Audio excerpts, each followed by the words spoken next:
From the Crush Studio in sunny Florida, this is the Disney Crush Podcast. And now your two tempests in a teacup, Dave and Toni-Ann. On this week's The Disney Crush Podcast, run Disney. Run as fast as you can. Maybe there's a baguette at the finish line. Toni-Ann does her first Run Disney event with many friends, and some of them are coming on the podcast tonight. Episode 332 of the Disney Crush Podcast is starting right now.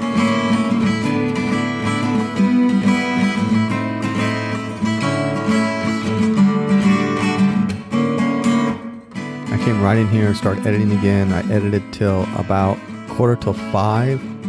And I went to save it, and I hit the wrong button, and I destroyed 2.5 hours of work. Oh, Dave. So up until like 5 minutes ago, I was editing again, trying to get it. You know what happened to me last night? Rich was having trouble with the Fire Stick. So I'm sitting at my computer doing my work, and I hit save. And right as I hit save, he decides he's going to unplug the internet, the Wi-Fi. And he goes, "Oh, you might lose internet for a few minutes." And I was like, "What? What do you mean?" I lost everything. Oh, God. I was so mad at him. Oh, my gosh. I was like, you have to say that before you pull the plug. Not like he pulled the plug and then he said it. And I had just hit save and it was doing like the spinny thing trying to save. Because the internet was down, so it wasn't doing it. Yeah. All right, Toni-Ann. Well, we got some participants. We have some athletes coming to visit with us. Some athletes. Yes. Coming on. Yes. I don't actually know who's going to show up, so we'll see. It'll be a surprise. It'll be a surprise. I like surprises. Well, sometimes. And if it's more than 3 people, Dave's eyes are going to get twitchy. I think it is going to be. I think it's going to be more than 3. That's okay. I'm used to 5-on-5s. I mean, I'm not used to 5-on-5s, but you know. I know, but we'll see. And not all of these questions pertain to everyone. This is just kind of like a guideline, the questions I sent them. So, okay. Well, I think you know more about what suits somebody, so I'll let you be the conductor. I know some of these gals pretty well. We have a messenger chat for runners. And the funny thing is, I'm going to wait until Holly comes on to talk about Holly and my relationship with this chat. Okay. And how it started and, where it started and how it's going now. So. Which chat is that? Is that the Prancing Princesses one? Yes. Or okay. Not this one that I'm on. Okay. Because I know I'm not allowed in the Prancing Princesses. No, nobody's allowed in the Prancing Princesses. It's very exclusive, group. Very tight-knit group. I see. Okay. That's okay. I don't want to be a part of it anyway. We have to keep it that way because runners talk about some weird other stuff than running. No, it's about running, but it's personal. Well, okay. Well.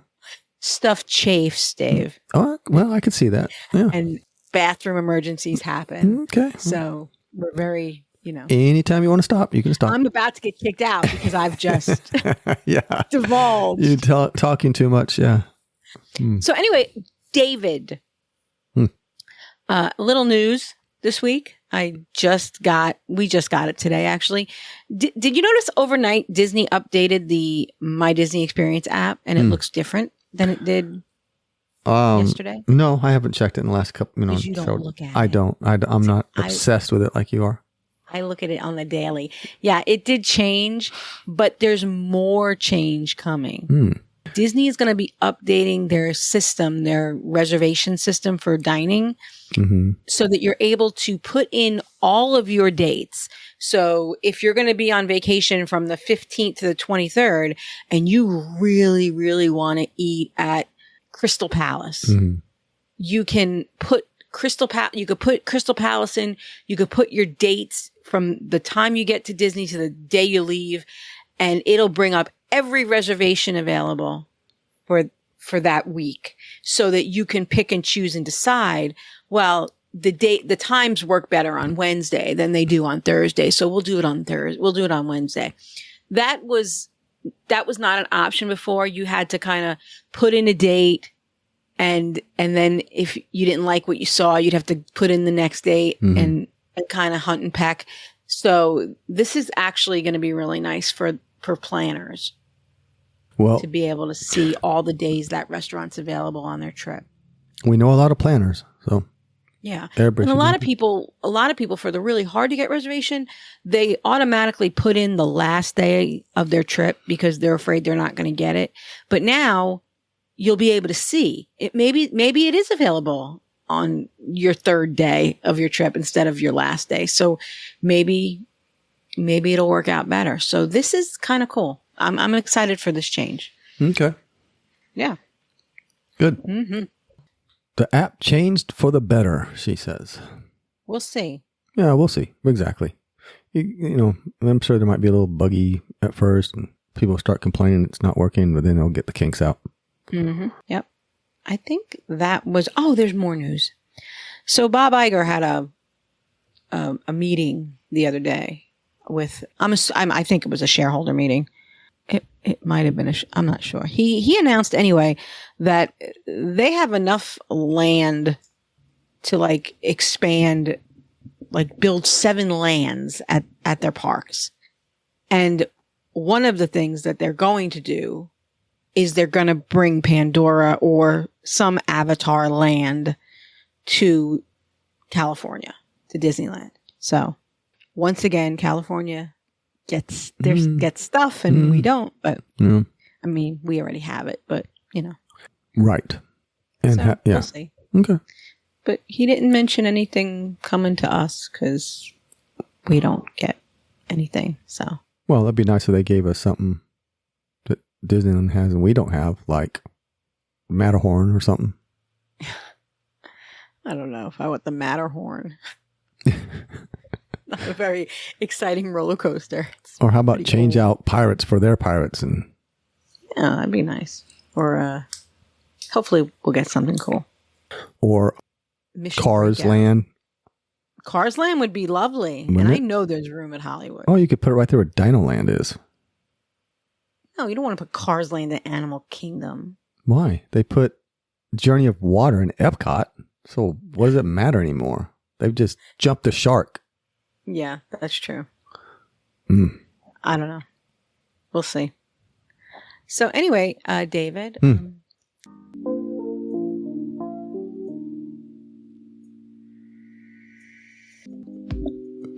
So Dave, this is the part of the show where we are looking for somebody. Yeah, We're from the looking. Crush Studios in sunny Florida, we bring you the Missed Connections right here on the Disney Crush podcast. Yeah. So David,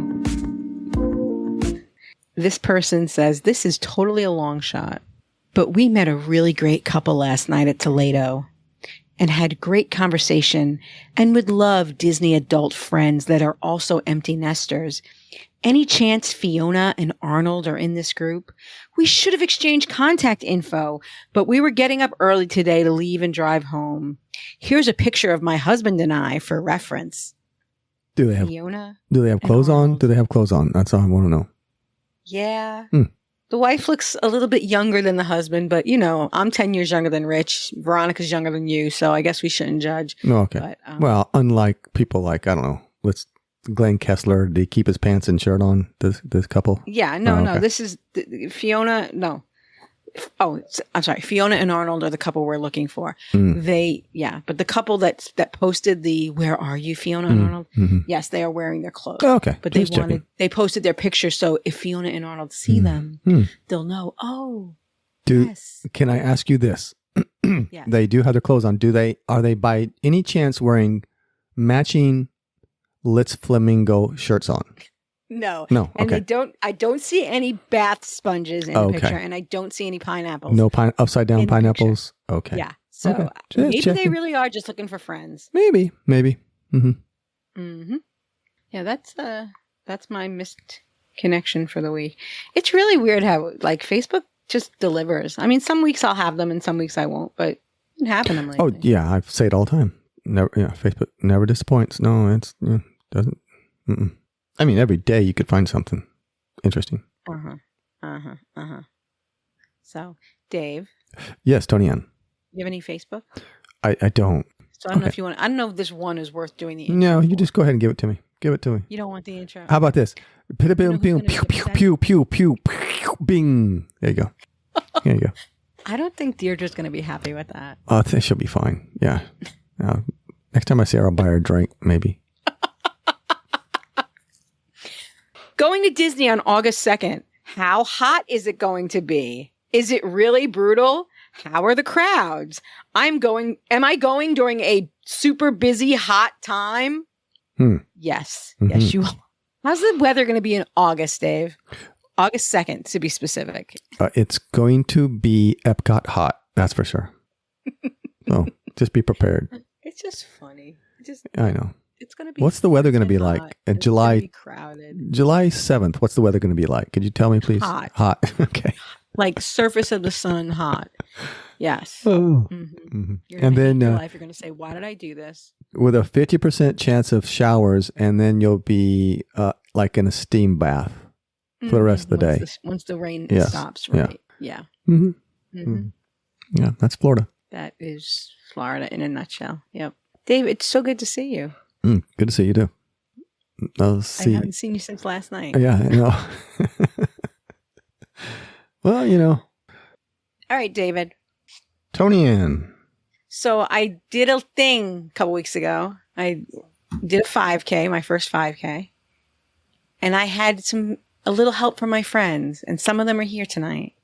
You get And we're gonna by talk with about a little help from your friends. Exactly. Yes. We're going to talk about Run Disney. We've talked about Run Disney before, but we're going to talk a little bit more about it. And we're going to talk about the different races. We're going to talk about what kind of what goes into getting into the races, what it goes into training for the races, what it's like spectating the races. So we're going to talk about all of that tonight, and some highlights, some people's highs and lows along their Run Disney careers. So I'm going to just go around in my box. I have Rachel Miller at the top. Rachel Miller, hi. Hello. It's been a long time since we've seen you. I was so happy to see you a couple weeks ago. Be back. Yeah, we have the athlete Holly Fitch. I've got Laura Nothnagel, Hello. Samantha Kuhn. Hi. Samantha has a police presence in her neighborhood, so we may hear some alarms. So She was I with swear us. I live in a really nice neighborhood. You should Yeah. not be concerned for my well-being. Yeah, weren't there sirens last week? Yeah. yes, there are always sirens. There's always sirens, but they're usually ambulances. These are some ambulances, some cop cars. Oh, I heard one. There they are. Natalie Boyle. This is our first time on the Disney Crush podcast. Hi, Natalie. Hi, Natalie, where do you live? I'm in Omaha, Nebraska. Oh, okay. Cool. Natalie's, I call her the one with the costumes because Natalie is really into that aspect of Run Disney. And we'll talk a little bit about that in a little while. And Susan Bankston, Hello. our dear friend from Alabama. Susan, this was your first race, right? Yes. Have you run at home? Yeah, it's probably Braden was about 3 and he's 16 now. Okay. So And it's been a while. Yes, I ran for about a year, 6 days a week, an hour on the treadmill, and that was not sustainable, and I hated every second of it. Mm. And then last summer, when y'all all were talking about the princes last year and all that, it kind of sparked my interest, and I started last summer again. Nice. So, That's wonderful. So, you did the 5K and the 10K. Did you do the half too? no, I just Okay. did the 5K. I did the virtual Oh. half at home. Okay. Why did I think you were in the and- 10K? I'm losing my mind. No, I just did the 5K this time, but I think I'm going to try to do the challenge next year. Wow. That's exciting. We're getting ahead of ourselves because that's like the last question. What's next? Oh, okay. So, Natalie, being that you've never been on the show before, I want to talk to you about so people get to know you. You have run in all of the races now? I know that was a goal for you. Yes, I've now done them all. Except then that kind of times out in a couple months because I won't have done the Disneyland Halloween ones. 'cause Which is those are new. new. Mhm. But yeah, I have now done them all down at Walt Disney World. I guess no Star Wars either, because that was before my time. Okay, cool. How long you been running? Really, so I had one glorious year of running in high school where it didn't go super well, and I hated it.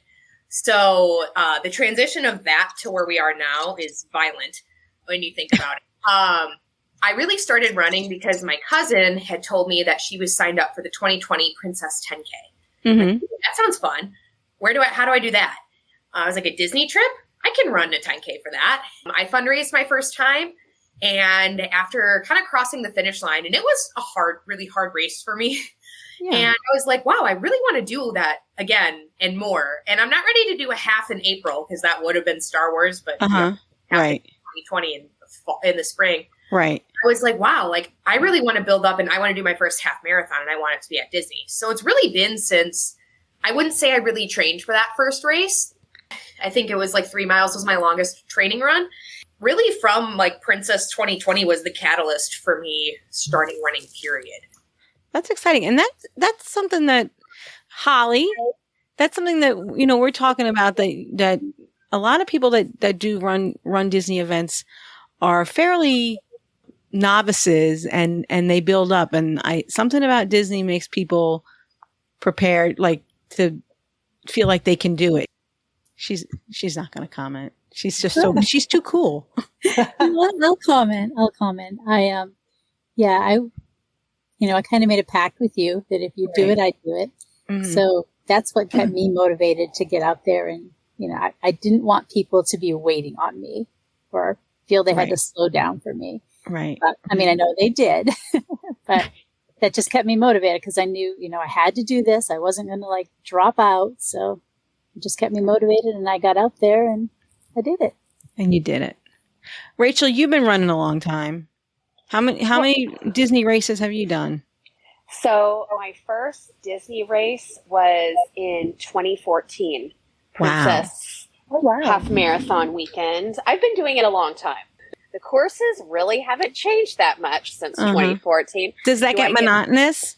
No, never. I love it so much. And before, I really met friends who did it. I dragged my mother every year with me. And she's not an athlete, not a runner. Right. I think she was overwhelmed by the expo craziness and she could not believe this many grown people do something like this.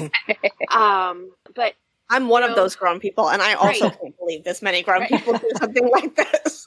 I have never had to throw so many elbows over princess merchandise, but it just makes me so happy, and I'll do it every year. So, but I love it so much. It's my favorite weekend of the year. Haven't missed one. Wow. So, yeah, love it so much. Okay. That's really inspiring, Rachel. That really I can't get the smile off my face talking to you about that. Me either. And I remembered my first time doing it. I was like, I can't believe I get to run through my favorite place on this planet. And you know what? I still get that feeling. Wow. Every time. It never gets old. Never. Wow. Good. It never gets old, Laura. Laura, you, if I remember correctly, did you run when you were younger? So I was a swimmer and a theater kid. I was never cross country runner, but in college I did a few road races and I was training for a marathon and I tried to do too much too soon and just hurt my knee. And then I hadn't run since then. So college, that was 5 years ago, right? Yeah. No, that was 20 years ago or something. So basically I had run when I started. Nice. Run Disney. And last year was your first Disney race. I was your roommate. And yes. If you'll recall, Laura got up at the crack of dawn and looked at me spread out in the bed and said, Diagonal. which one of us is smart here? But somehow y'all got me up this year. So, yes. And you've worked up your distance. Now you're doing 10Ks too. Yeah. Yeah. Okay. So I don't know. Do you want the quick backstory? Yeah. Because I hate to talk about it because I feel like it sucks the air out of the room. But we're grown ups and we know joy and grief coexist, right? Right. We've all seen Inside Out. So in 2022, my mom was fine, was like driving my kids around to places. And she's one of those people who got COVID and didn't make it. Wow. And like within the course of 3 weeks. So, oh my gosh. Yeah, it was awful. But I kind of stumbled on to Run Disney. And as I was training, I went through grief, and I was really thinking about breath because I'm out of breath. And, she was the disease that took her breath. So breath is like a focus with training with this. And she left a little inheritance. And so like part of that is going to be Princess every year, like, nice. Sponsored by my mom and to remember my mom. So I think every run weekend I'm going to do some of it alone to try to process and think of her. But what a way to celebrate her life. That's amazing. That's really cool. Yeah. Last but not least, Miss Samantha Kuhn. Tell us about your running. When did you start? And what was your first Disney race? Well, I have a love-hate relationship with running. I started running when I was in, I guess, middle school. My family is like a group of runners. So it was like, so not really, you did turkey trots on Thanksgiving and stuff? Yeah. We were that family. And then I had a terrible race in high school cross country where it was like freezing rain and we had to run this treacherous course on the side of a mountain. And within the last quarter of a mile coming down a huge hill, I hyperextended my knee, collapsed, had to go to the hospital. It was awful. After I just ran 3 miles in sleet and freezing rain, it was awful. So then I would put a damper and was off the bandwagon for a while. And then in 2020, I started again. I had made myself a goal for the year. And with COVID, it was the only thing that I could actually check off my goal list for the year because everything else had to do with traveling and doing all these different things. And I was like, okay, I can't accomplish any of those things. I'm going to run a ton of miles. But then I kind of burnt out and took 2021 off. And I had signed up for Wine and Dine in 2020. That got canceled. And I signed up for Princess in 2021. That got canceled. And so I was over it for a while. And then I don't know how I got back into it, but here I am.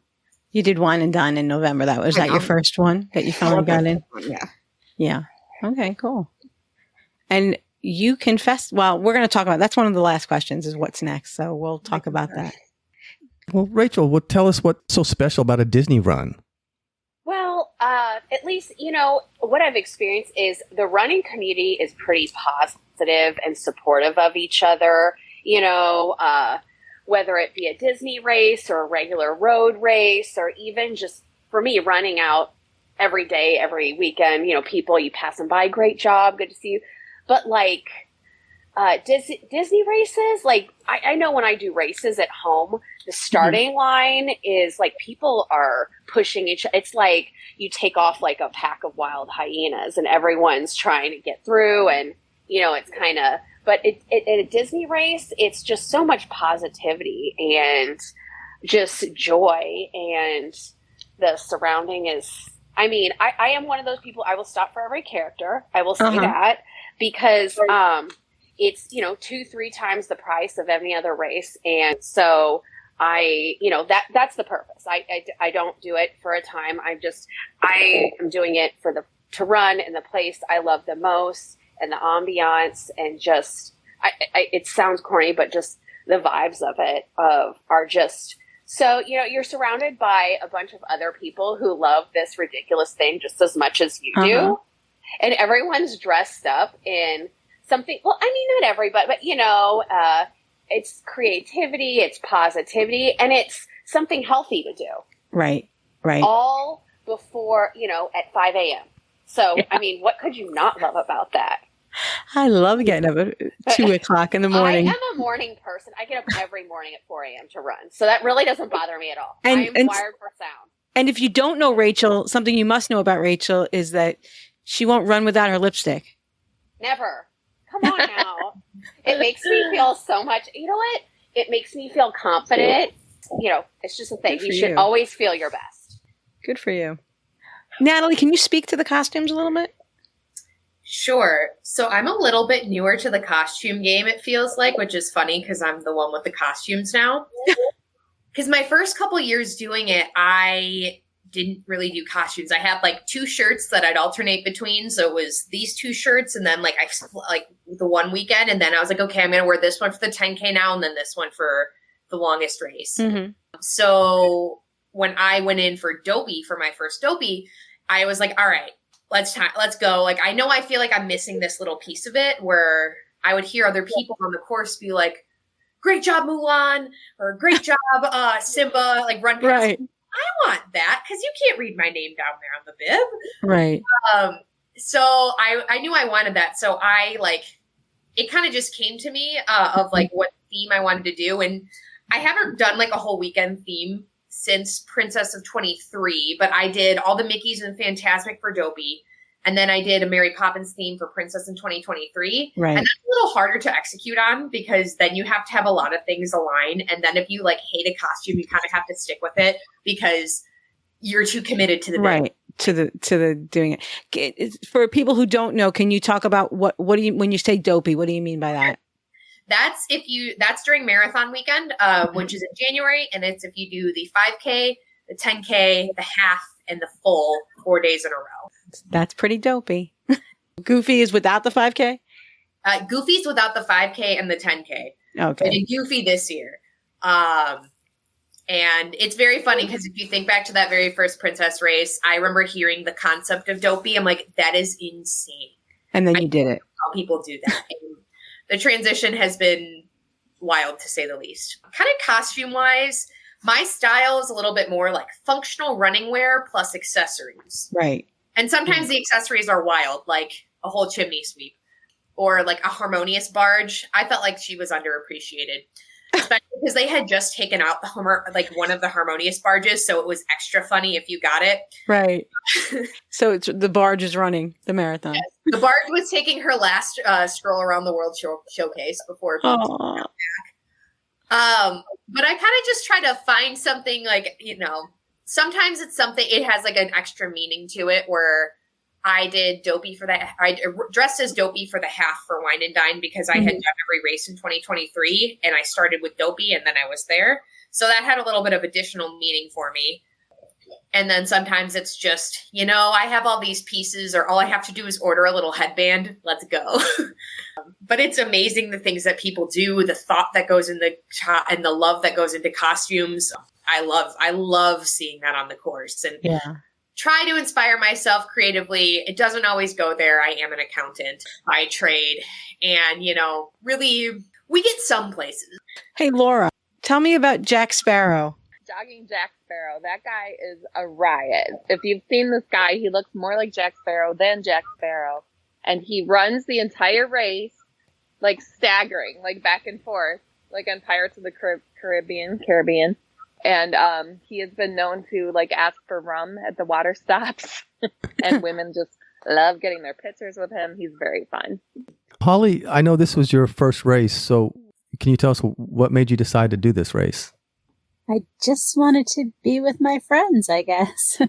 I've been on this kind of health, changing my life health journey. So I have been exercising.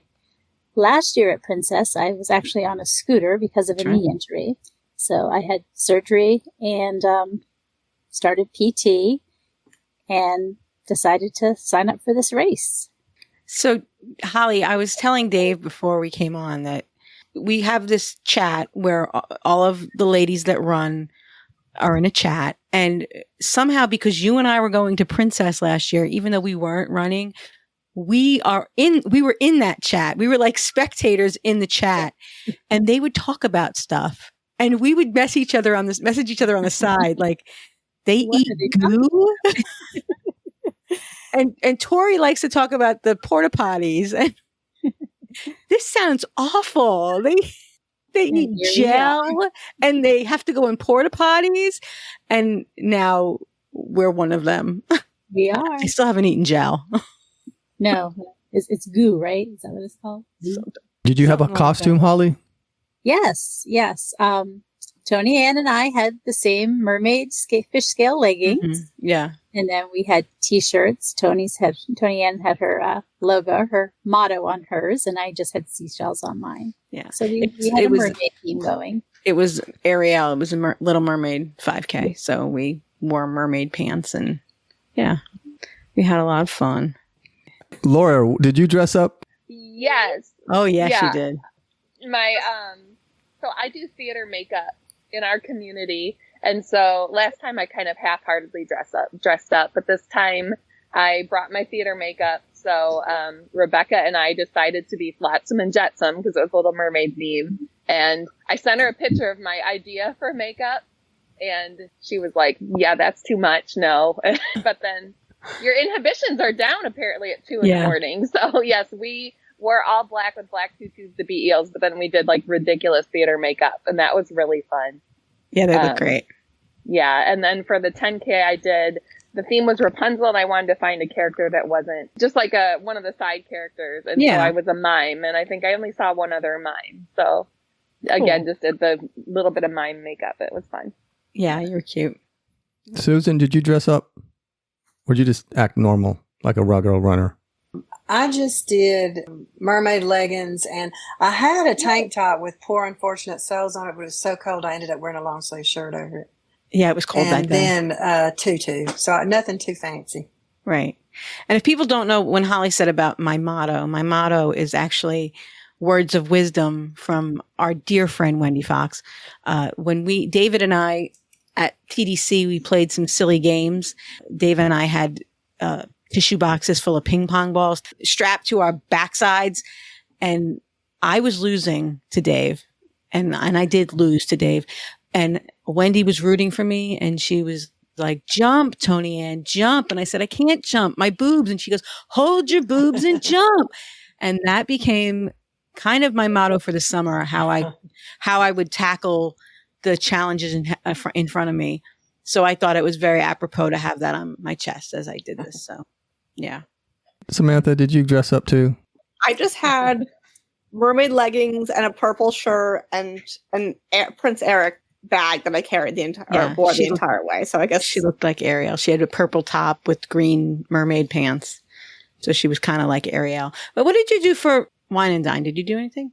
So for Wine and Dine, I did the 5K was Alice in Wonderland. So I did what I said was a loose Alice bound. And I think Glenn said that's not a very nice thing to say about Alice. She's a loose bound. I was keeping that in my head.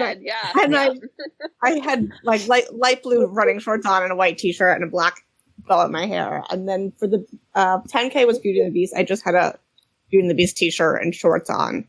And for the Encanto one, I did like a Mirabelle bound. I had a Mirabelle shirt and like a multicolored tutu. Yeah. It's like running clothes with some stuff over it. Now, have any of you guys ever seen anybody that, like, because some of these costumes are really extravagant and really in depth. Have any of you? I don't know how you're running any amount of miles, much and less. You have to, if you're going to run like a half or a full in a costume, you have to test it at home, which means people see you running at home looking a fool. For the Encanto outfit was like pretty bulky, and so I was dog sitting for a friend who has a gym in the building, and like it's a brand new building, so it's only like half full, and there's no one ever in the gym. So I was like, I'm testing my costume during this week because I can run in this empty gym. You've been doing this a while. What's the craziest costume you've seen? Okay, there's a group of guys. They're called the Tutu. It's not even the Tutu men. They're dressed in full princess dresses every year. Mm-hmm. I mean, they commit. And they're the long gowns and the wigs. And one guy that always says Ariel has the seashells. And I mean, 13 miles in a long gown. I mean, I remember just this past half, I had a couple running in front of me and they were dressed as, I don't know, some princess and prince. But the girl had like a long velvet dress on. And I'm just thinking like, I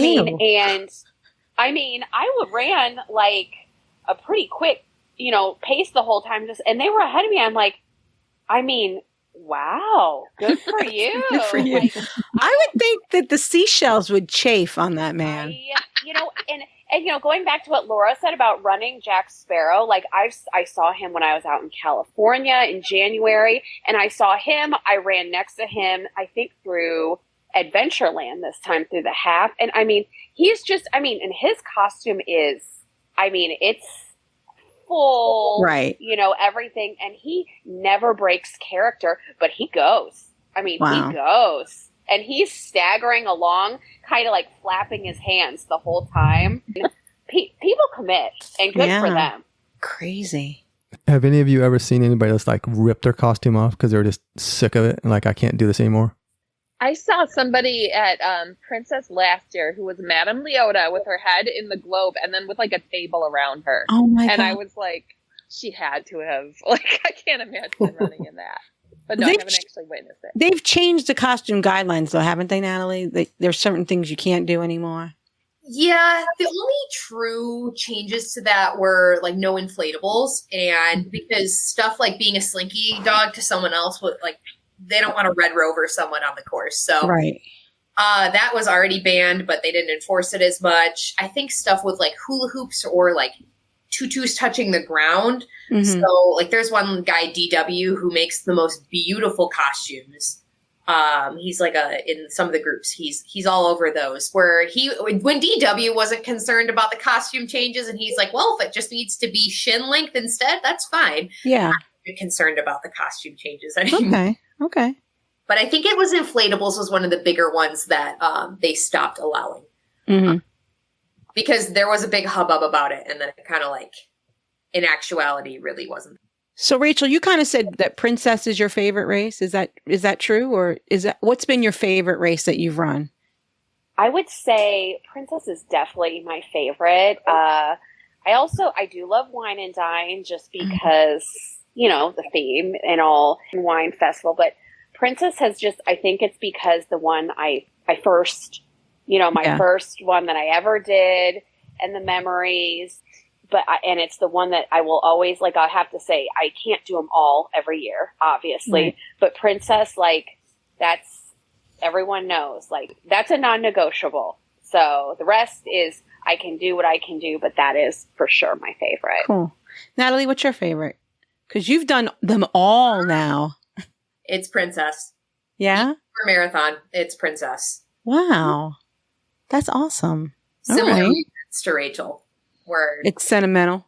yeah, sentimental. I just like the vibe too, where like it's just I love like kind of just like the girl power of the weekend. And I love like, I don't know, I feel like it's one of the first places where I really believed a lot of things were possible. And it's due to the support of the other people on course in that way, where it was like, oh, I guess there is like, this is something possible for me to do. I love Princess. Oh. Talking about the races though, and these marathons are no joke. I don't care if you walk a marathon. If you just try to walk 8 miles or 5 miles, it's no joke. Now they have age limits: 18 years old or older for the marathon, 14 years for a half, 10K you have to be 10 years old, and a 5K you have to be you can be 5 years old. Yes. Holly and I, let me just say, there was at one point where we were walking and I said, Holly, I think a 6-year-old just lapped us. Yeah. we did see little children pass us, but that was okay. So there is that. And yeah, I'm kind of interested in the training, Susan. Like, what is your regiment for training, and how do you approach your training? What are some highlights, some low points maybe in your running and training? Well, when I started, I was walking, and then I just gradually started adding running in. But I normally do intervals because I'm probably the eldest person, and my 55-year-old knees cannot tolerate long running distances. But with the intervals, I can do longer distances, and it doesn't bother me. Mm-hmm. So I try to do 3 days a week, and then my doctor has been strongly advising that I add strength training. So I've started a bungee class, and it is so fun. Now, pretend that we're all novices and don't know. Can you explain intervals to people? Yes, it's walk, run intervals, and I usually do 30 seconds run, 30 seconds walk. And my time is actually a little faster than if I try to run, which is not logical in my brain, but it works that way because I can keep a more constant pace. Mm-hmm. Natalie, what say you? Big interval girly here. Mm. Definitely, I swear by it. I mean, the times that I try to run straight through versus the times I run when I do a consistent interval. Cut 30 minutes off my half marathon. So training wise, this year I really tried to take it a lot more seriously. In a lot of ways where I added strength training. I was in a program. I learned some things about speed work. Could I tell you those things? No, because it was whatever I was told to do. Bartlett. Yeah, I still don't know what that word means. Just that I don't think I like it very much. And I used to groan at 5 a.m. when I'd see that on my calendar. But I kind of really this year I made a commitment to myself to like try to.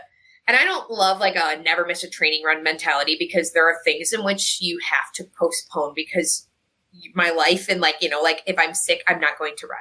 Right. But I tried to make it so that like I always kind of try to really hit and like keep a more consistent schedule, lifing in the middle.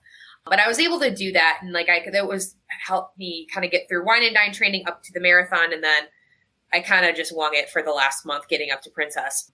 Yeah, strength training has been super duper helpful for me. And yeah, all right. I run 3 to 4 days a week. Usually it's closer to 3 and then strength train 2 to 3-ish. I think I'm supposed to do 3, but like sometimes that third day just doesn't happen. I know Laura's a big fan of podcasting while training. Yeah. Yes. Yes, it makes me get the podcast out in time. That's for sure.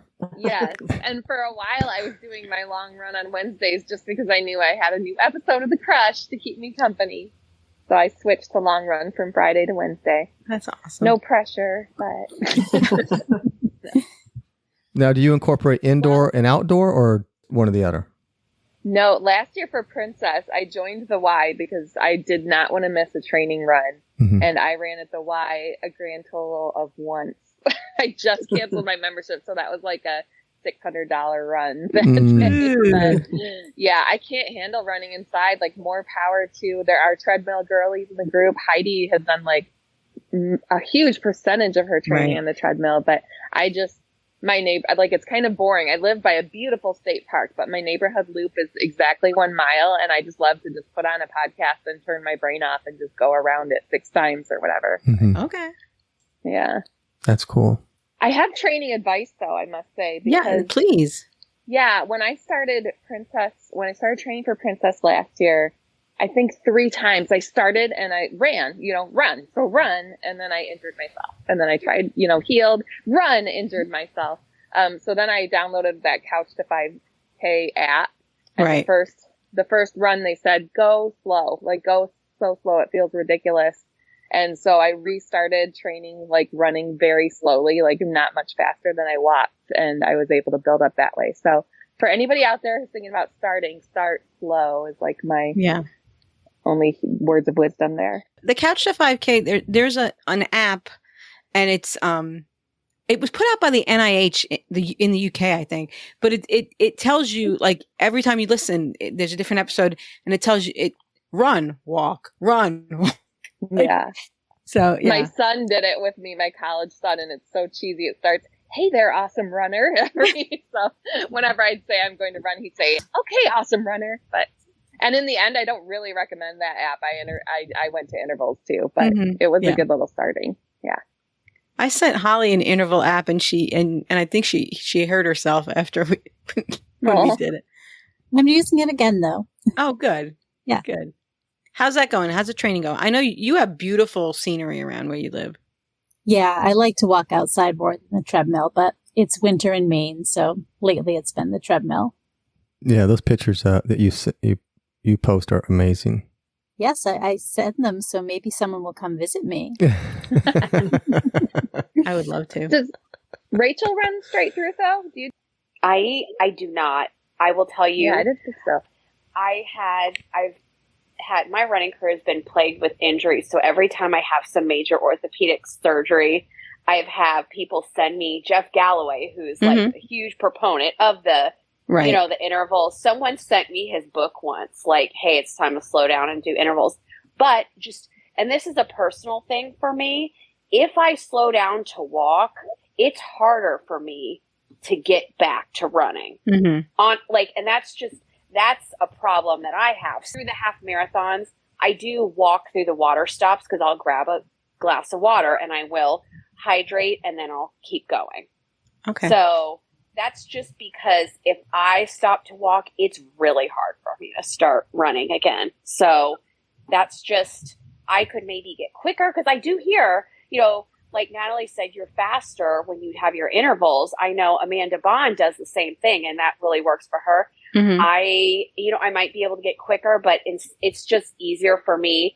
I've just been doing it so long, I can maintain a steady pace for a long time. And once I start walking, show's over. How many days a week do you train, Rachel? So I have a gym membership, but I hate the treadmill. And, I am in Missouri and it's winter in Missouri. I do have a limit of how cold, like if it's under 15 degrees, I probably won't go. And I go at 4 a.m. So it's dark. Right. It's, I even have those yak track things you put on the bottom of your tennis shoes to like, if it's kind of slick outside. I usually do about at least 5 days a week with 2 longer runs. Okay. So yeah, I do try to do a day or 2 of rest a week, I think, and then strength train on those days. How long is your longer runs? So I usually do those on Saturdays, about 10 miles. 10 miles is a long run, and then I go straight. I work at a nursing home on Saturdays, and I just go ahead and change clothes real quick and go straight to the nursing home, put a little body spray on, and sometimes the residents have the audacity to ask me, do you smell? I'm like, really? Really? You're asking me that? I'm here. Yeah. So, that's Saturdays are my long run days. Okay. Well, at least you don't smell like a farm animal, right? Maybe Dave. I'm a sweaty gal, but I do apply a little extra deodorant and body spray, and I tell them, I put perfume on for you. Can you not smell it? So, I love that that generation. I love that. That's my people too. I say never lose that honesty. Right. That's right. That's right. And Samantha, you have to deal with the weather too. So tell us how your training goes. Yeah, but I can't run more than a mile, if that, on a treadmill. I just get so bored, and everybody's like, put on a TV show. Get like a TV show that you can only watch on the treadmill. I'm like, a TV show does not motivate me to run. I could walk on a treadmill forever, but to run, I just can't get myself to do it. So I'm with Rachel. If it's like 20 degrees, I'm got my layers on and my running jacket and my head wrap and everything, and I go outside. Now, Samantha, you kind of said the same when we were together at Disney. You said something similar to me, that for you, it hurts more to walk than to run, or is the recovery from walking like a straight walk? I don't know how people do like 10Ks, half marathons, just walking. Like, it uses different muscles that I'm like, I walk a lot. I live in New York City, but it's a different type of walking, I guess. So I do intervals because in the last year or two, if I try to run straight for more than a mile, my arches and my shins and everything starts to revolt against me. But I couldn't do it. I don't think I could do it. Jen Wynn just did, I think, all 3 races walking, and I would die. You would die. No, you wouldn't die. I wouldn't die, but I would be in a lot of pain for a really long time. It's like I told my daughter. I told my daughter one time when she was younger I was going to take her phone away, and she goes, "No, I'll die." And I'm like, "You're not going to die if I take your phone away." Dave, I forgot to. Facebook was down for 2 hours the other day, and I almost died. I was really having the shake. I could imagine you were probably you were probably having you were twitching then. Yeah. I sent her a picture of my lunch so she could have that experience, Right, exactly. Yeah, I thought it was kind of weird because it made me go on and put a new password in. I'm like, why is it making me put a new password in? Right. All that kind of crazy stuff. Anyway. Right. Yep. We all thought we were being hacked or something. And it was Laura who said, "Is Facebook acting funny for anybody else?" And we were like, "Oh, yes, thank you." I did. I kind of want to know if everyone is, well, we know Rachel kind of talked about because she has to see the characters, but are you guys all hyper focused on the run, or do you make time to stop and take pictures with the characters? And I want to know if any of you have ever gone on a ride while on a run. Natalie, is that only the marathon that you can do that, or is For the most part, yes. But during marathon weekend, but for the half last year, they opened the carousel and the teacups. I did not get on because I was a little spooked about that. That's vertigo. That would make you dizzy and spin you before you go back to running. Yeah, that totally would. But now Triceratops Spin in Animal Kingdom has become a new marathon hotspot of people to go on. And I'm kind of mad I didn't go on it this year because there was a little bit of hubbub about they weren't letting us through the single rider line for Everest, because Everest is the big one that in Animal Kingdom that people will do. It's mile 16, 17 of the marathon. So Animal Kingdom has opened by that. And they didn't let us through the single rider line, which they usually do. So we were going to have to wait and stand by. And I personally waited about 3-4 minutes, started getting cold. And I'm like, it's time to go. And I left. So I didn't ride Everest this year. I rode Everest last year, though. It was awesome. How do you guys feel about the character stops? Holly and I think the characters were our friends. The lines are long. I think now Rachel is at the beginning of the pack. Rachel, we saw Rachel on the big Jumbotron run. She was in Corral A, and there goes Rachel. And she was probably back before our corral even left. So Rachel, there's probably no lines for you at the beginning, right? I will tell you, that is the one reason the rest of the year, any qualifying runs I do not Disney, I will break my neck to get a good qualifying time to get in those good corrals, only because I need those character pictures. Aww. So I these races I go to all over St. Louis trying to get the time, I will be dead at the end, crying for Greg to come and get me at the finish line because I need that good time. So I'm going to need those character pictures. Yeah. And I can't, and those lines, sometimes if they're so long, they'll cut them off. Right. And We were in the say, last corral and they wouldn't let us get in line for Sleeping Beauty. Yeah. And I mean, a lot of these are rare characters that you're usually not going to see in the parks unless it's some special event. So I'm going to stop every time. Even if, it's just, it's part of what I have paid all this money for, and it's part of my love of Disney. So Dave, let's explain that they have corrals. Corral A leaves first, B, C, D, and in the longer races, it goes to E and F. Is it always the same, or? I think it depends. I've been in F before, so I think it just they try to, I guess, probably divide it up just so they have like a constant stream of, it's crowd control, right? Right. And it is, it's crowd control. So the faster runners go in the beginning. So the faster you are, the earlier you leave. And the slower people actually have less time on the course, which sounds I get it, because the runners that are running fast need to not have obstruction of slow people in their way. So that's why it's like that. But they actually have more time on the course, because if you're in the last corral, you have the dreaded balloon ladies, who are actually really nice ladies, from what I understand. It's actually the sweepers that are behind them that sweep you. And I saw one of those sweepers when I went to see Heidi. So if you're in the last corral, you have less time to get in front of to get in front of those ladies and stay in front of those ladies. So, but there's a group of people that they purposely start last, the dead last. What are they called? The dead last crew or something like that? Dead last start. I have not had the courage to do that yet, but they purposely kind of treat it as a game. And I think it started as a function of, we want to prove that you can have a great race no matter where you are on the course.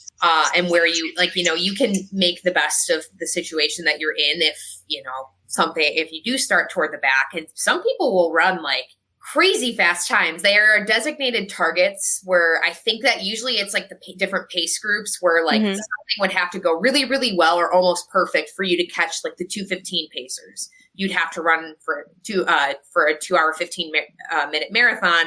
You'd, I think, at the very back have to run an hour and 20-minute half, with just somebody going blazing fast. So it's a fun game. There is a charity component to it. I know that this past Princess, there was a really big fundraiser for one of the balloon ladies' son passed away. Yeah, I saw that. Right when I think when we got back from like Disneyland. And I know a lot of the people who did DLS were like, I'll donate a penny for every person that I passed on the course. Right. And then there's somebody else following along from home. I've met him a couple of times now, who he like does the data, makes the maps of like, this is how many people you passed and this is how many. Oh, cool. But yeah, Now, correct me if I'm wrong. The balloon ladies are actually participants who decide to do this. They do not work for Run Disney. They do this they stay at a 16 mile a minute pace so that you can kind of gauge, okay, I'm at the back, they're getting close, or they've just passed me. I better pick it up, because the sweepers are actually the ones that are going to kick you out, not the balloon lady. The balloon ladies have this terrible reputation, but they're actually very nice people that keep that 16-minute mile pace so that you can kind of eyeball gauge where you are on the course, right? That's correct. Mm-hmm. You ever watched a swimming event and you see where the line is? That's like the record line. It's almost like they're the record line, but they're behind you. So you have a visual on, okay, this is what 16-minute mile from the back looks like. This is the sweep line that's behind them. And they're supposed to be, like you said, they're supposed to be really great. I've only really seen them from afar, and I usually cheer them as I'm going around the bend and like see, I'm like, there's the balloon ladies. Because, they do provide like a service, and like they have to train pretty hard for that, to keep that 16-minute mile walking. Because if they go too fast, they'll get held back at a mile marker. Or if they are going too slow, they have to pick it up. And they're apparently not really immune to being swept themselves. Yeah. So, yeah, they definitely do a really great kind of service for all of us. Yeah. Sam, talk about the pace groups. Do you know? Can you speak to that? I mean, you could correct, and Natalie probably knows more about it, but like, I think most of them are Galway doing interval run walk, and they're set with, okay, we're going to finish in this amount of time, and this is our interval level of whether it's 30-30 or 90-30 or right. So if you think you can finish the race in 2 hours and 30 minutes, you would kind of try to be around that pacer and then stay with them. There's a flag. I want to do that, but then whatever like interval they're doing is not the interval ratio that I run typically. So I feel like the stars have to kind of align to have them be in your corral, the time you want to finish in, the interval that you want to run. Uh-huh. Okay. And those are volunteers too, right, Natalie? Yes. A lot of them kind of work really closely with Jeff Galloway and Chris Twiggs. I know some of them get their bib through that. They get that through that. But a lot of them are just runners who it's another thing that's kind of a sacrifice where, a lot of them can run a lot faster than that too. Sure, yeah. But they decide that they're going to be the ones to pace. Yeah. And when I watched the marathon, when I was a spectator at the marathon at Epcot, because there's like one that's over 7 hours and those people are toward the end of the marathon. So that's when I saw the sweepers come to the bathroom and say, get out of the bathroom if you want to finish the race. So, yeah. We don't want to talk about the bathroom situation, right? Is that too much? I mean, the bathrooms on a Run Disney race are going to be better than the bathrooms on any other race, because at least half the time you get to go in an actual bathroom. That's true. But you should practice doing it with a giant tutu on. I'm just saying. Absolutely. I didn't notice it as much during Princess, but during Wine and Dine, I did think it was funny. And Heidi also made a comment about it, so it makes me think that it was like unusual. The amount of like 2 porta potties in a tent they had. Right. They weren't just like porta potties on the side of the road. They put like a little white tent around them. Why? I don't know. Fancy. I try to avoid a porta potty at all costs. So, Holly, one of your fears going into this was you were going to have to get to the race by yourself at 2-3 o'clock in the morning, and you weren't sure. Can you talk about how the transportation worked for you? And I think it was pretty good, right? Yeah, it ended up being okay. Yeah, I was a little nervous about it. Things that morning didn't go quite as planned. But I found my way to the bus. I got there okay. I found you guys pretty quickly. Yeah. There are buses that run from all the resorts, starting, what was the earliest bus, Rachel? 2:30? 2:30 is when we got in line. Yep. Yeah. And they run all weekend. You see them running because they're going, when they're not going to the races, they're going to the expo hall, which is at the Wild World of Sports. But they run from like 2:30 to 4 or something. I think to 5. The last one. Spectator. And then that's, if you're not on that one, you're not going to make it to the race. I mean, even if you're on the 5 o'clock one as a runner, you have a problem because the race starts at 5. Right. But they run them until then for like I think I was on the 4:45 bus to go watch the half marathon. So you want to talk about that, about spectating? Holly and Samantha, you guys got up and cheered on our friends. We did. And I was supposed you to. You were dead asleep. So what is that like? What's the process there? So there's a few different places on the course, I think, that they like suggest you go to watch. We wanted to see everybody on Main Street, so it's kind of a long trek. You have to take the bus to Epcot and then take the monorail from Epcot to TTC and switch to Magic Kingdom. You can also watch from TTC, I think, and there's a few resorts like along the race route that you could have watched from.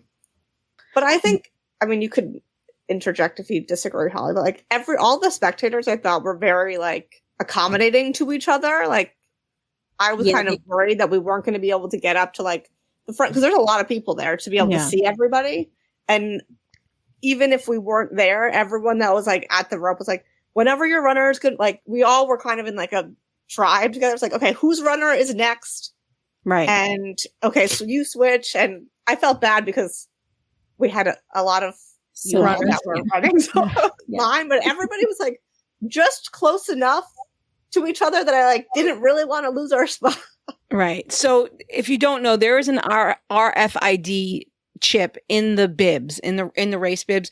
So they track you, and there's an app on the, it's a website, and it tells you where your runner is. So you could put in, so if you have 5 friends that are running, you could put all their names in and you can kind of see where they all are on the course.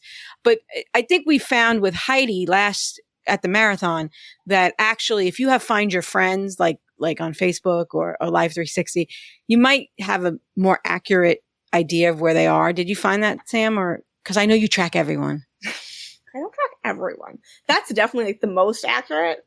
But the one thing is like you have to really know the course to be able to say like, okay, yes, they're 4 miles away from you, but are they going to go do like some big, huge loop before they get to you that adds on an extra mile? Right. Because I was tracking Heidi using the app that Disney provides, and like there's she's on mile 24 and I was at mile 25, but I really didn't know how far that was from where, like I didn't know.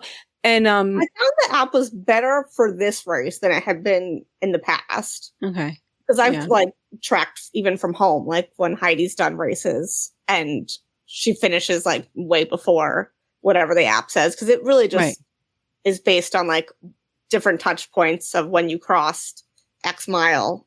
Right. And then they estimate you're projected to finish or you're projected to be at this next checkpoint on this time based on how fast you've been running. Right. So like for most people, I thought it was pretty accurate. Tori was the one that was like not accurate at all. She like both times, both at Magic Kingdom and at the finish, like we weren't really looking for her. We thought she was like 2 miles away. And then all of a sudden we were like, oh, there goes Tori. Oh. But I know, hopefully she doesn't mind me saying this. She like stops a lot to go to the bathroom. So I think that kind of like messes up the timer because it thinks you're running slower than you're running. So that if you don't make a stop, you end up way ahead of where it's projecting you to finish. Okay. I'm not touching that one. Does anybody else want to share about their digestive system or Skyliner bathrooms are lifesavers. For the marathon especially. Who wants to get in a porta potty that's been marinating for 3 days? No. Hours of finishers in front of you. Okay, I respect the potty stops. All right. Well, I have a little bone to pick with Samantha because I was supposed to go spectate. We were going to get up at 2. We were going to make signs. Then we were going to get on the bus. We were going to Epcot, get on the monorail. And I woke up because Tori called me from the race. I'm not going to tell you. It was a very private conversation between me and Tori, sharing our love for one another. And I said, Sam, she must not have gotten up. And there was no Sam. And it was 6:00 in the morning. And I realized she left without me. So Okay. I think I said Toni-Ann once, but I didn't make any effort to like be particularly quiet. And I turned the light on. Like I made those signs on the floor of our room. There was enough light in the bedroom area for me to write, let's go, whatever I wrote, and everybody's names. And see the color of the markers. And you also told me that you never turn the alarm off. I have my snooze on for 9 minutes. So every 9 minutes that I was in that room getting ready, the alarm went off, and not once did Toni-Ann even remotely flinch. So I got robbed of my experience to watch my friends run. You have to for me to wake you up at 3:00 in the morning. No, I needed that sleep. That was after my mimosas and mint teas and open bar and baguettes. So that I think I needed rest. That was my body saying I needed rest. So I made 2 good decisions that weekend. One was asking if you wanted to finish the 4-part challenge, giving you an out, and the other was not waking you up to spectate. All right. Laura, what's next for you? What's your next races? What you got any challenges coming up? Yeah, I think I'm sticking with 10Ks for now. That half is like beckoning, once you do the 10K, but I want to get a little more solid on that. I was not going to do wine and dine because I was all outraged that they're doing it Halloween. And my family, we are the Halloween family. We project a movie on the garage and have tons of friends over, But then they just debuted the theme for the 5K, and it is the Swedish Chef. So, yeah, and Laura's a Muppet head. Registration is Tuesday, so I have until then to pick between the Muppets and my family. So, wish me luck. Rachel, anything coming up for you? So I am going to do wine and dine, but with a new twist. I'm going to bring my husband Greg with me, and we're going to do the 5K together. Nice. He has never participated in Run Disney, but we're starting to do more healthy things together. We're starting to do yoga together and, just different things. And he is not a Disney person. I have already explained to him how you get packed in corrals like cattle. And I was, and he has agreed to dress up with me for the 5K as a Muppet because I also adore the Muppets. I'll do the rest of the races for Wine Dine too, but he's going to do the 5K with me. So I'm really excited about bringing and sharing my love of Run Disney with him. Aww. Good. Hope he might end up being like a long fan of this run and race. I hope so.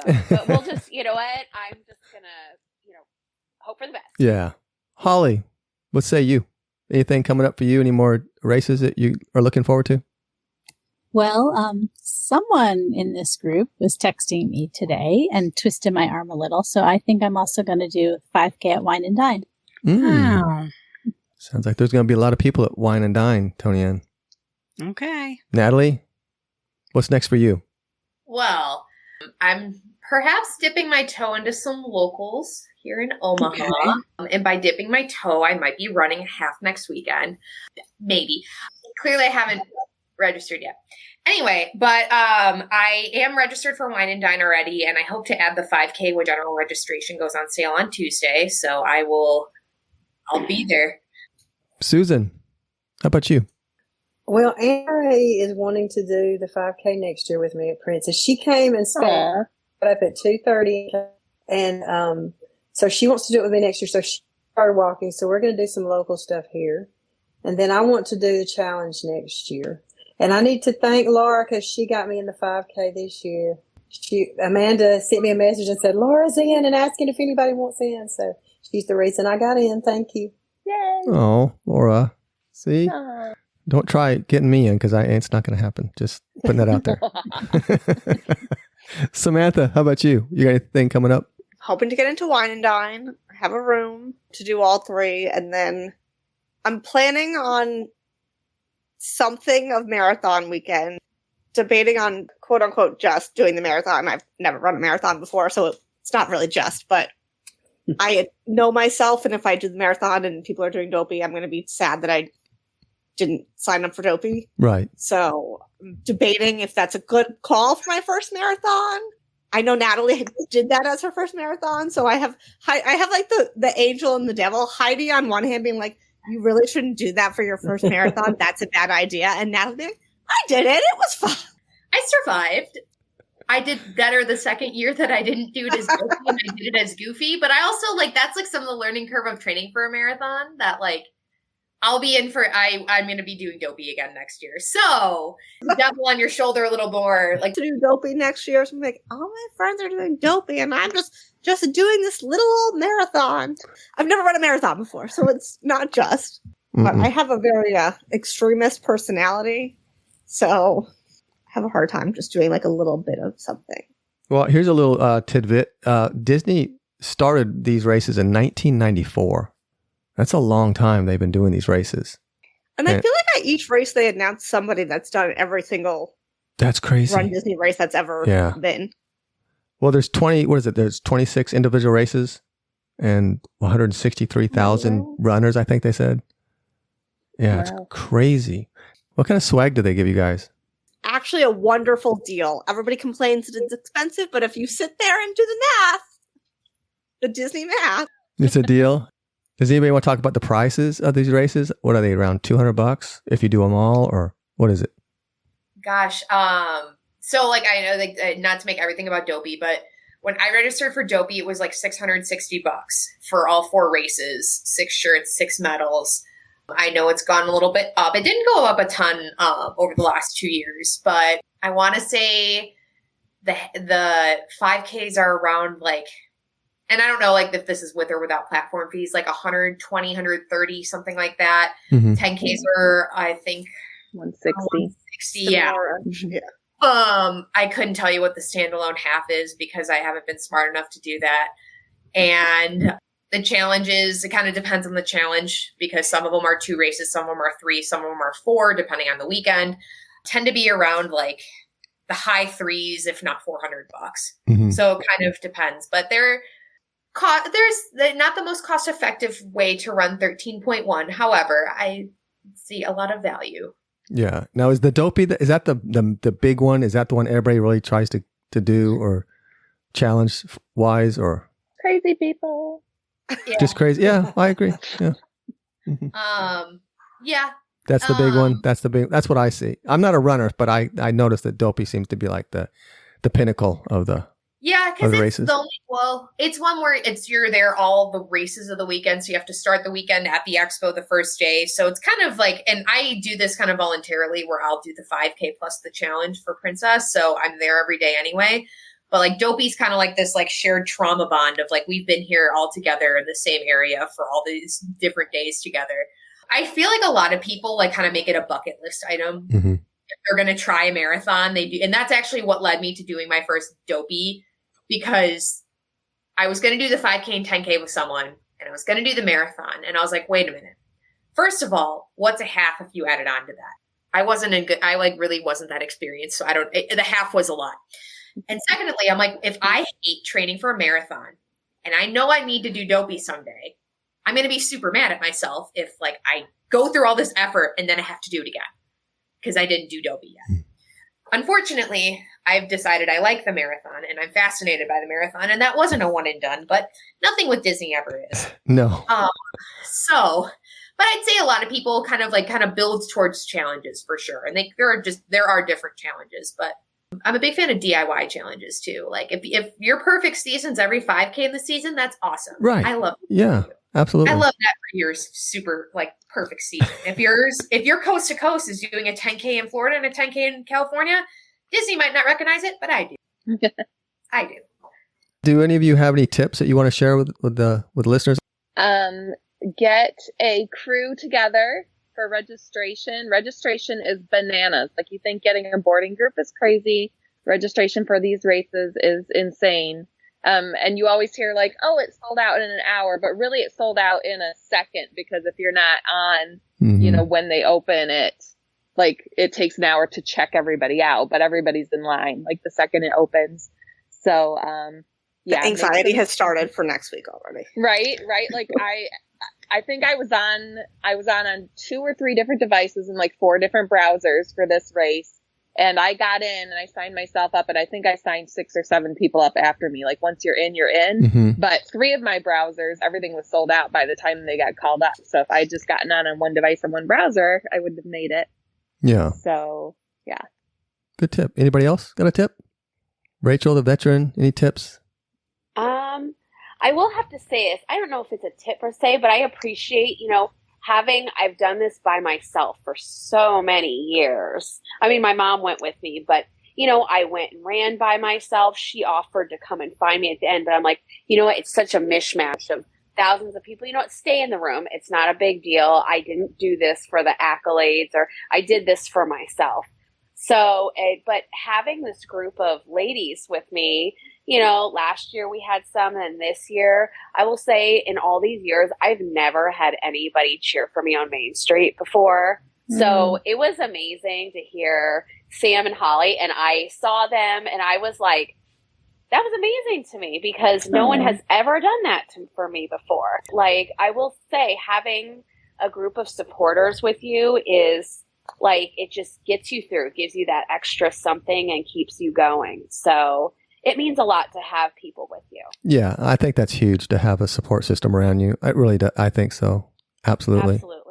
Natalie is another veteran. Any tips? Oh, gosh. I think when the training gets hard, and there's times in all training that get hard, I try to visualize, and especially having done this a couple times now, like, I visualize the good parts and like what it's going to feel like to get to the finish line, or get down Main Street, or get to like Animal Kingdom's another big one during the full, where like you just did a bunch of highway past the sewer treatment plant, and good times, and like kind of getting in like when you're around people again. So I try to visualize what that's going to feel like to push through the brutal, like, there's 25-mile-an-hour winds and I hate this type of runs. Because it's not always sunshine and roses, but I think helping in that, and then kind of leaning on your people too, because there's a lot of people who will be on the struggle bus, and sometimes the struggle bus is even those runs where you think it shouldn't be the struggle bus yet. So I think looking at training as like the long haul and like what you're working toward, and the race being more of like your victory lap around. And then also like having fun, where like if you've trained and like you have a certain like pace and like you're good, like there's no need to think that like the balloon ladies are imminently going to snatch you up like the alien claw off the horse. Because that's how I was for my first race. And I had like plenty of time. Like I really like no latex in sight, no nothing. Like, and like I was running fast enough that like there was no chance of it, but oh boy, was I paranoid. I was paranoid I was, again, going to be clawed out of there like the little alien in Toy Story. So I think that like also kind of trusting yourself, trusting your training, and like having fun with it. And that's, yeah, have my fun a lot more now. But when I'm not, like, I go a mix of taking it seriously, like super seriously. And sometimes I'm like, LOL, I got time. I'm going to wait in this line, and then I'm going to wait for them to switch characters too. So kind of trust in yourself and lean on your people. Yeah, I think you said it. The big thing is have fun. Yes. And Holly, the athlete Holly, you got any tips as a first runner, as your first race? Any tips for everybody? I think you're capable of more than you think you are. If you're even thinking about it, just pull the trigger. Do it. That's a good one. Susan, how about you? I have done a few other 5Ks, and just the whole atmosphere is so different and just so much more fun. And it will not be the only one you do. I can promise you that. It's addicting, I think. I see that. Yeah, once you start getting into it, I can see that with the support system and all. Samantha, any tips for everybody? I think just like appreciate Run Disney for what it is and like make the most of it, because I know when I did Wine and Done, like I had planned to do my intervals for the 5K, and then I just got like wrapped up in people running, and it's short and congested, and I was like, I'm just running. And like 2/3 of the way through, like I passed a character, and the line was a million miles long, and I was like, I'm not doing that. And then I had this like aha moment of like, the point of doing Run Disney is to like have the Disney and that Disney experience, and like you're just missing this entire thing. Because I also like grew up running road races, so I just ran. Like the point of that was like get from the start to the finish as fast as humanly possible, and like that's it. And that was kind of what I was doing, and I was like, this is not the point of this race. The point of this race is to like be in your happy place and have fun. And so I did the 10K after that with Heidi, because I was like, Heidi's the queen of fun. She meets all the characters and does everything right. And that's really like what it's all about. I think to go into like a Run Disney event thinking this is going to be like a record and finish in a perfect time is like, if that's your attitude, fine. But like for me, I don't think that's the attitude to have. I just want to thank you guys, every one of you, for coming on. I'm not a runner, but I've learned a lot. And I think the listeners out there, I think we could get you walking in a tutu would be really great. You know, I'll contemplate that. I will think about it, because it sounds like you guys have so much fun that, yeah, as long as I don't have to run, if I can walk, I'm good. So I can, so who knows? The 5K theme for next year to be Moana, and we're... You know, might get me there. Well, I think we lost Toni-Ann. She's paying me back for last week, but I'm sure that I speak for her too, that we want to thank everyone for coming on tonight, and we really, really do appreciate you guys. And good luck on your next run. It was so good to see y'all. Thank you. I guess that's going to do it for this week's Disney Crush podcast. For Toni-Ann and myself, we'll see you guys later. Say goodbye, everybody. Bye. Bye, everybody. I think that's it. All right.